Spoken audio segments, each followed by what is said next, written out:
जय श्री कृष्णा। मैं हूँ राधिका और आप सभी का आपके अपने YouTube चैनल किटकैट स्टोरीज पर हार्दिक स्वागत है। आज से आप पूरे ज्येष्ठ के महीने में, जिसे हम आम भाषा में जेठ का महीना भी कहते हैं, ज्येष्ठ मास मातम्य की कथाओं का रसपान करेंगे। उम्मीद है आप सभी जो भी पहली बार इन कथाओं को सुनेंगे वो अंतिम अध्याय तक हमारे साथ इस चैनल पर जुड़े रहेंगे। तो रसपान कीजिए आज की कथा का। आज के महात्म्य के अनुसार एक बार भगवान सांकृति आदित्य लोक में गई।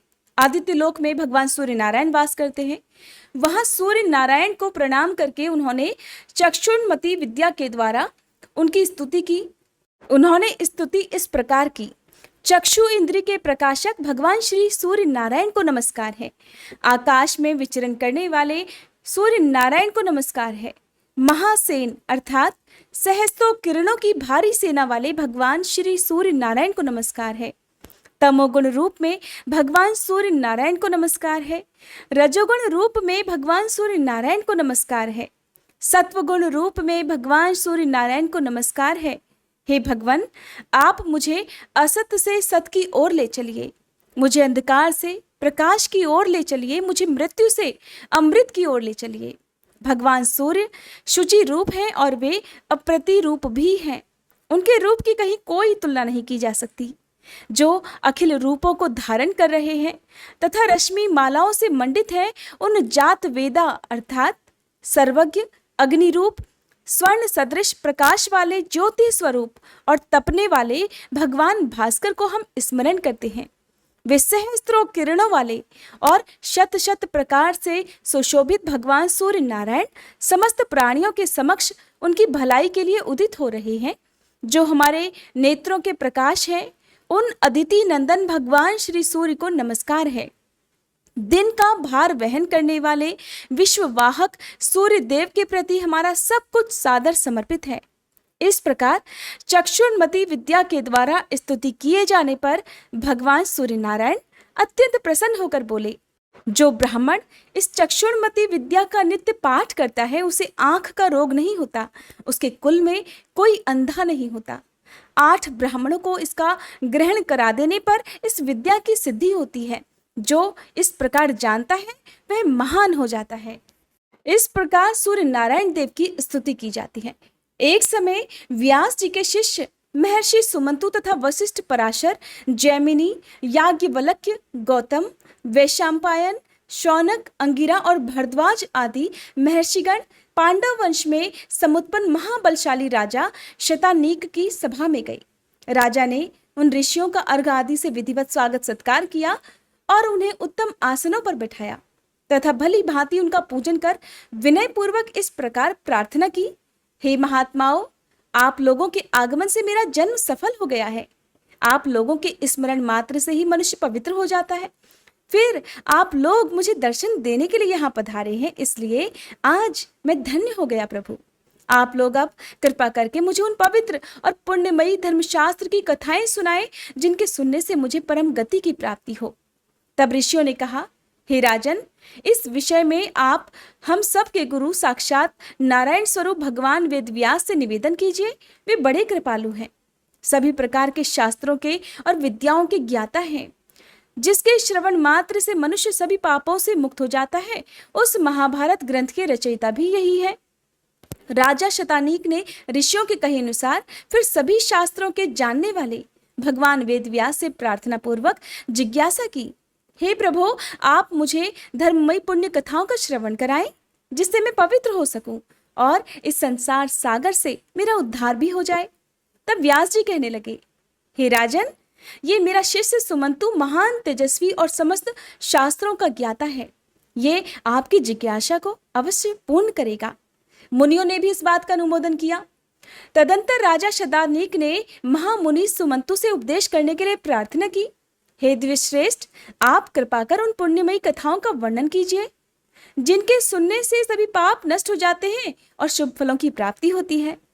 तब महामुनि सुमंतु कहने लगे, हे राजन, धर्मशास्त्र सबको पवित्र करने वाले हैं। उसके सुनने से मनुष्य सभी पापों से मुक्त हो जाता है। बताओ, तुम्हारी क्या सुनने की इच्छा है? तब राजा शतानीक ने कहा, हे ब्राह्मण देव, वे कौन से धर्मशास्त्र हैं जिनके सुनने से मनुष्य सभी पापों से मुक्त हो जाता है?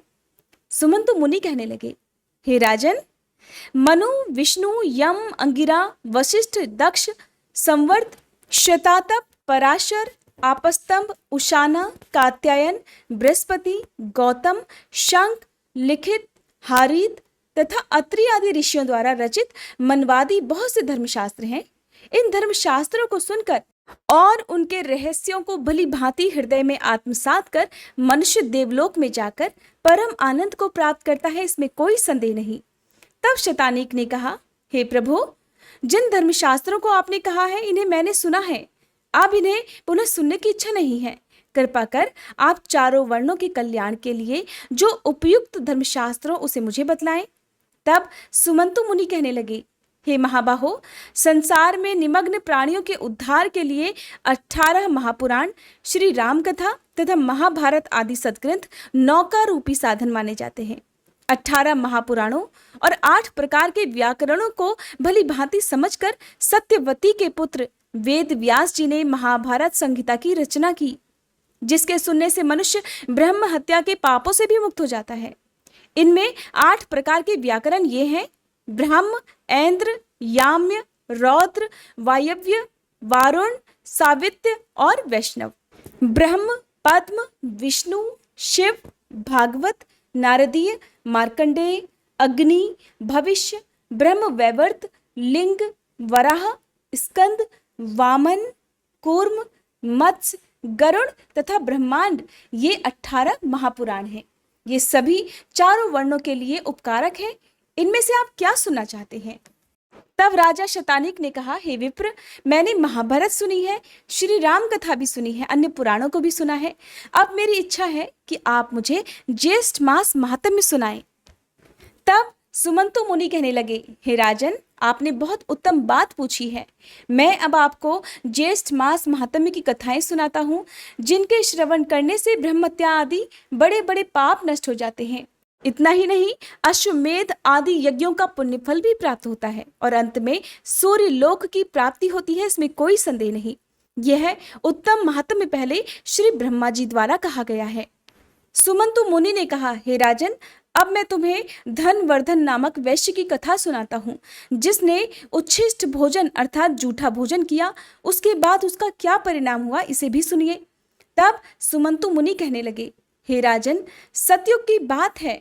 पुष्कर क्षेत्र में धन धान्य से संपन्न धनवर्धन नामक एक वैश्य रहता था। एक दिन वह ग्रीष्म ऋतु में मध्याह्न के समय अपने वैश्वदेव कर्म संपन्न कर अपने पुत्र, मित्र तथा बंधु बांधवों के साथ भोजन कर रहा था। इतने में ही अचानक उसे बाहर से करुण शब्द सुनाई पड़ा। उस शब्द को सुनते ही वह दयावश भोजन छोड़कर बाहर की ओर दौड़ा, किंतु जब तक वह बाहर पहुंचा वह आवाज बंद हो गई। फिर लौटकर उस वैश्य ने पात्र में जो छोड़ा हुआ भोजन था उसे खा लिया। भोजन करते ही उस वैश्य की मृत्यु हो गई और इसी अपराधवश परलोक में भी उसकी दुर्गति हुई। इसलिए छोड़े हुए भोजन को फिर कभी नहीं खाना चाहिए, अधिक भोजन भी नहीं करना चाहिए।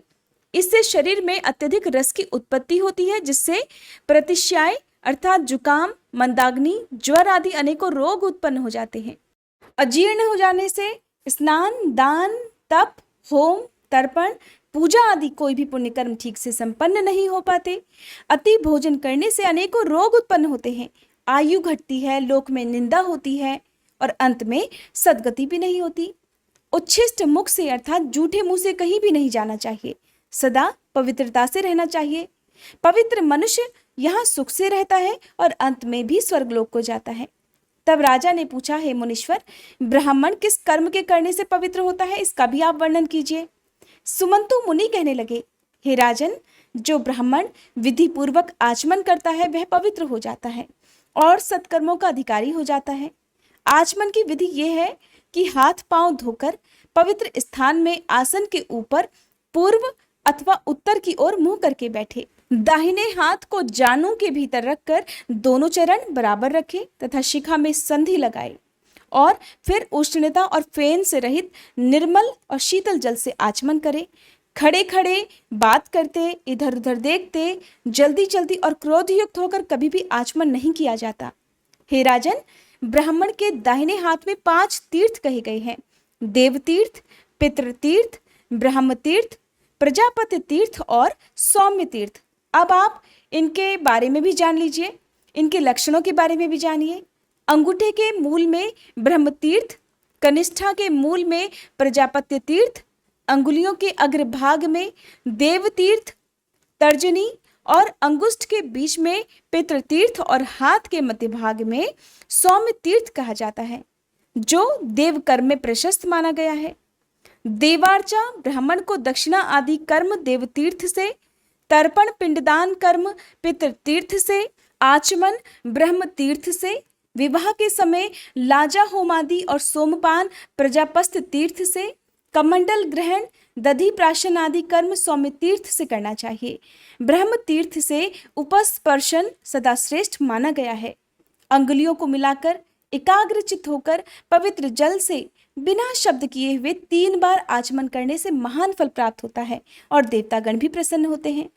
प्रथम आचमन से ऋग्वेद, द्वितीय से यजुर्वेद, तृतीय से सामवेद की तृप्ति होती है और आचमन करके जलयुक्त दाहिने अंगूठे से मुख का स्पर्श करने से अथर्ववेद की तृप्ति होती है। ओष्ठ के मार्जन से अर्थात होठों के मार्जन से इतिहास और पुराणों की तृप्ति होती है। मस्तक में अभिषेक करने से भगवान रुद्र प्रसन्न होते हैं। शिखा के स्पर्श से ऋषिगण, दोनों आंखों के स्पर्श से सूर्य, नासिका के स्पर्श से वायु, कानों के स्पर्श से दिशाएं, भुजा के स्पर्श से यम, कुबेर, वरुण, इंद्र तथा अग्निदेव तृप्त होते हैं। नाभि और प्राणों की ग्रंथियों के स्पर्श करने से सभी तृप्त हो जाते हैं। पैर धोने से विष्णु भगवान, भूमि में जल छोड़ने से वासुकी आदि नाग तथा बीच में जो जल बिंदु गिरते हैं उनसे 4 प्रकार के भूतग्राम की तृप्ति होती है। अंगुष्ठ और तर्जनी से नेत्र, अंगुष्ठ और अनामिका से नासिका, अंगुष्ठ अर्थात अंगूठे और मध्यमा से मुख, अंगुष्ठ और कनिष्ठिका से कान, सभी उंगलियों से भुजाओं का, अंगुष्ठ से नाभि मंडल तथा सभी अंगुलियों से सिर का स्पर्श करना चाहिए। अंगुष्ठ अग्नि रूप है, तर्जनी वायु रूप, मध्यमा प्रजापति रूप, अनामिका सूर्य रूप और कनिष्ठिका इंद्र रूप माना जाता है। इस विधि से ब्राह्मण के आचमन करने पर संपूर्ण जगत, देवता और लोक तृप्त हो जाते हैं। ब्राह्मण सदा पूजनीय है क्योंकि वह सर्वदेवमय माना जाता है। ब्रह्म तीर्थ, प्रजापस्थ तीर्थ अथवा देव तीर्थ से आचमन करे, परंतु पितृ तीर्थ से कभी भी आचमन नहीं करना चाहिए। आचमन का जल हृदय तक जाने से ब्राह्मण की, कंठ तक जाने से क्षत्रिय की और वैश्य की जल के प्राशन से तथा शूद्र की जल के स्पर्श मात्र से ही शुद्धि हो जाती है। हरे कृष्णा। आज का अध्याय समाप्त हुआ। उम्मीद है ये वीडियो आपको पसंद आई होगी। अच्छी लगी हो तो प्लीज़ लाइक ज़रूर कीजिएगा। और आज आप में से जितने भी भक्त इन कथाओं को सुन रहे हैं, आपको ये सारी कथाएं अंतिम अध्याय तक जरूर सुननी चाहिए, तभी इन कथाओं को सुनने का पुण्य प्राप्त होता है। और हर दिन की कथाएं आप सुबह के समय हमारे चैनल पर इसी तरह से नियम से सुन सकते हैं।